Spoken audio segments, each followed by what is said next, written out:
guys, ito nga po pala yung box ng Precision table saw ng Neotech namin. Bali, 4x8 itong lapad niya, kabilaan. Yan. Pakita niyo yung gawa niya.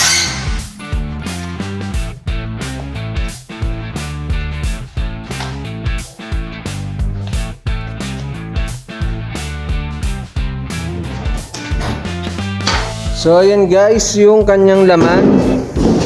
Buo na yan. Hindi nyo nagagalawin yan. Pati yung talim nakakabit na. Then, ito yung mga parts niya, mga mechanism niya, mga ikakabit natin doon sa kanya. Para mabuo ng gusto yung Precision table saw ng Neotech namin. So ito yan, ito yung mga kasama niya sa, Guys, lahat ng makikita nyo guys, ayan po yun. kasama sa loob ng box. Okay. Ito naman yung sliding niya. Sariling box na po siya, may sariling box. Ayun po yung box niya. Yan, ganyan po siya kalaki. Yan, ganyan po kalaki yung box ng sliding natin. Yan yun. Meron po sila separate sa box. So ito yun, mabigat lang kasi siya. Yan po lahat ng parts niya, makikita nyo. Kung siyang libreng allen, yabe. Yan, mga libre niya po yan. Yan. Bali yan, unahin na natin ikabit yung sliding niya. Okay. Pakita ko sa inyo paano ikabit. Kailangan nyo, kapag wala kayo na ito, kaya naman ito dalawang tao, di ba? Yan, so nagamitan lang namin na ito kasi medyo mabigat talaga to.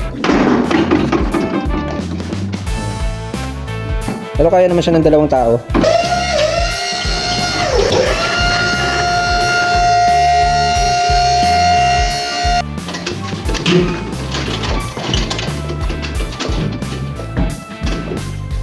Hawakan natin. Pero kaya naman to ng dalawang tao. Ayan.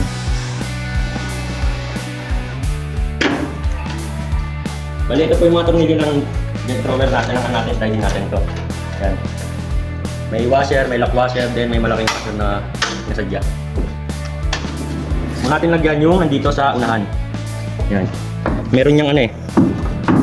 Yan. Sobra. Yun. Yan. Ayan yung butas niya. Lagyan natin to isa. Resto natin siyang ganyan. Then, ito. Lock washer, washer. Dito nyo munang unahin lagyan para hindi siya bumagsak.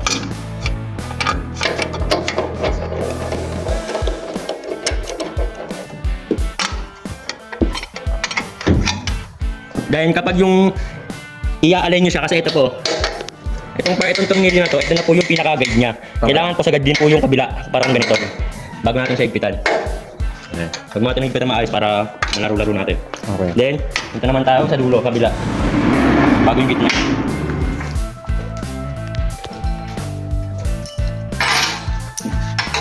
Ayan.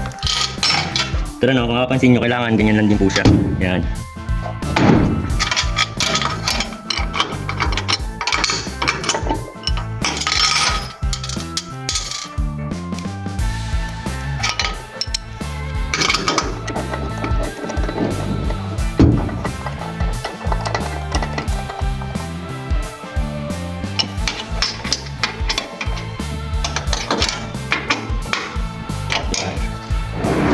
Tapos yung nasa gitna naman. Ayan, nasa gitna lang ako.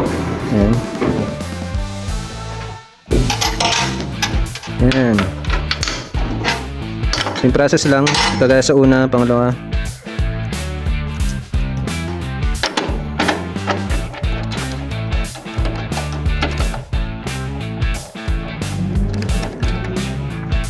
So yan guys, tapos na tayo sa sliding ng Precision. Dito naman tayo sa mga extension niyang table. Tulad nito. Yan, dito yan. Bali, ito po yung mga tornilyo niya. Yan. Sa isang extension na to, 3 tornilyo po yan. Sa pangalawa, 2 lang po. Bali, 5 lang po yan, makikita nyo. Yan. Ganito lang po siya kadali. Yan. Then,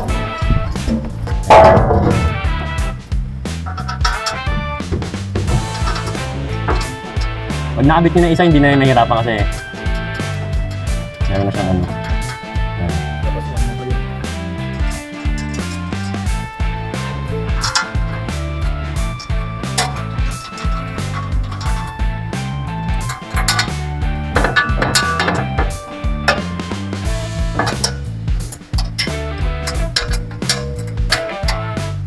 Ito yung para makat siya.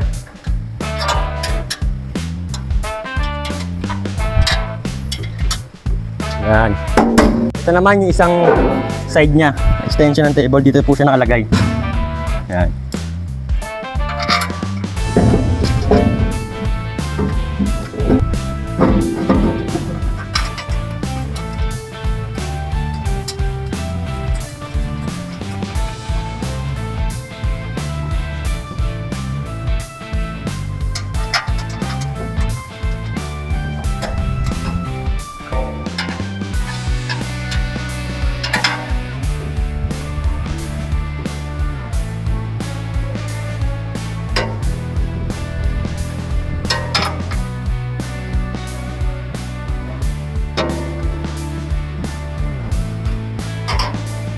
Yan. Yan po siya. Then, isunod naman natin yung nandito niya. Ito po yun. Sunod natin itong dalawang to. Dadalhin ko na ito ng dalawa. Ay, barbell. Yan. Ito naman po yung lalagyan natin. Bali, ito, sa part na to, ito po ang gagamitin natin tornilyo. Yan. Ito po yung pinaka-metro niya. Yan, ganito lang po siya. 3 tornilyo. Yan. Yan lang po siya kadali.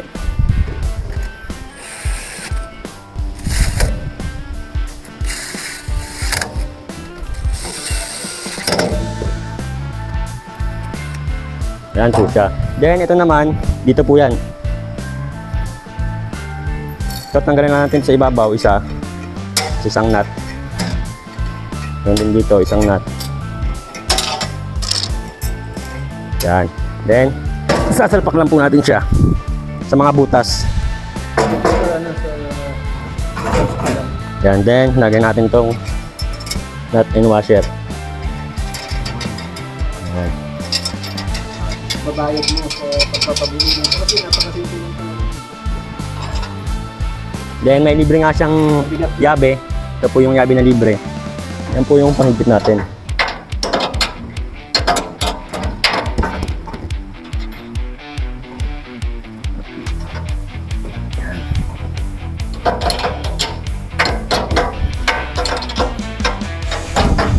Yan. Yan po siya. Then, sunod natin yung swing arm niya. Yan. Ito po ay para dito. Yan. Sasalpak lang po natin siya. Yan po sa kabila. Yan.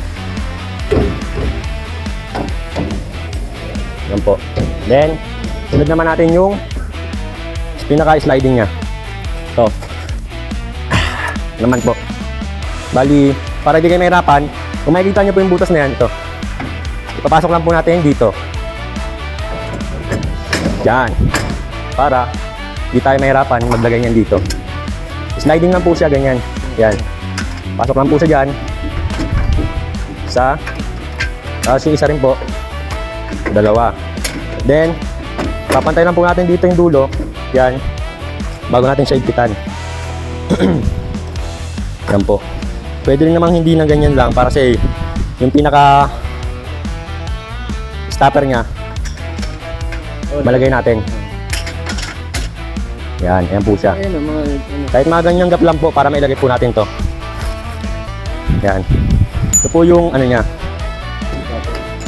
Yan.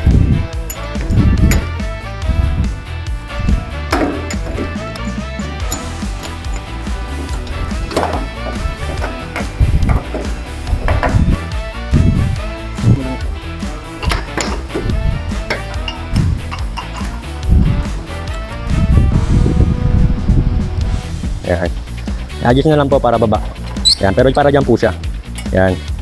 Then, sunod na po natin yung mga stopper niya. Ito po. Ito sa baba.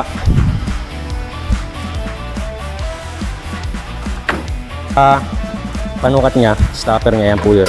Yan. Pang ilalim na sukat. Isa naman po, pang ibabaw. Tama lang to. Yan, dalawa po sila. Yan. Then, isunod naman natin yung ito. Mabigat lang talaga. Sa pinaka panukat niya po ito. Yan. Yan lang po siya. Pasok. Yan.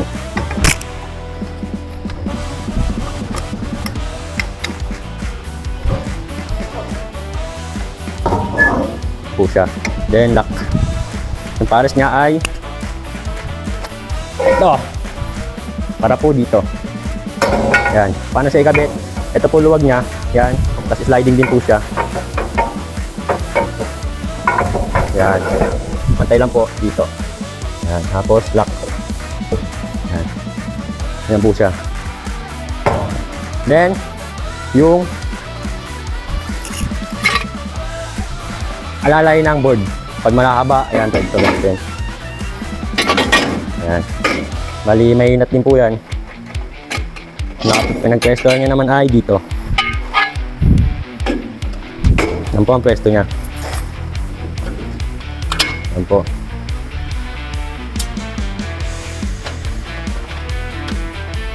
Yeah, po siya. Isa naman, ganyan din. Dito naman po siya. Yan. Game sunod lang po natin yung reading knife niya, kung paano ikabit. Yan. Pero bago yun, ilagay na po natin itong 45 ng mga 2x2. Pag magpo 45 degree tayo ng mga 2x2, ito po ang gagamitin natin.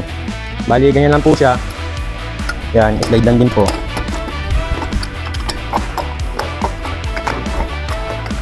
Yan. Yan. Sunod natin yung reading knife. Yan. Bali dito, sa paglagay niyan, unahin lang po natin to. Ayan, part na yan. Bali, hindi naman na siya mahirap. Ito po yung alin na nandito, para dito po yan. Tanggalin po siya para makabit natin yun. Yan.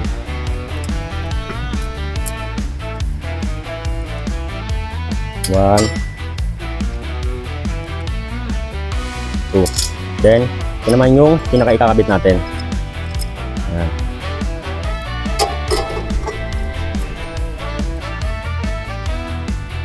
Hanggang ganyan lang po yan.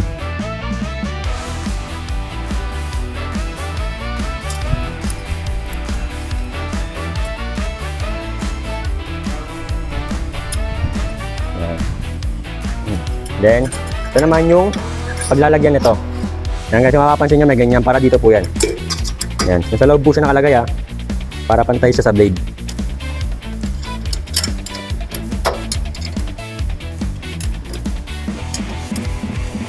Yan.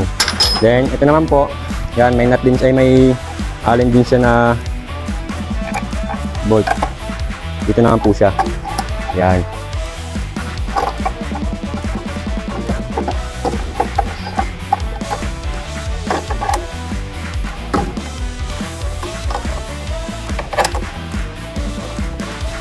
Yan guys, then sarado natin yung pintuan. Yan. Yan. Ayan po ang bow niya. Alright. Tingnan nyo guys, napaka-smooth niya. Wala siyang lubak-lubak. Yan. Ito yung lock niya. Para di gumagalaw. Ang nakahuli, guys, ito. Para dito. Hindi na kayo hahawak kung saan-saan. Dito lang. Yan. Yan.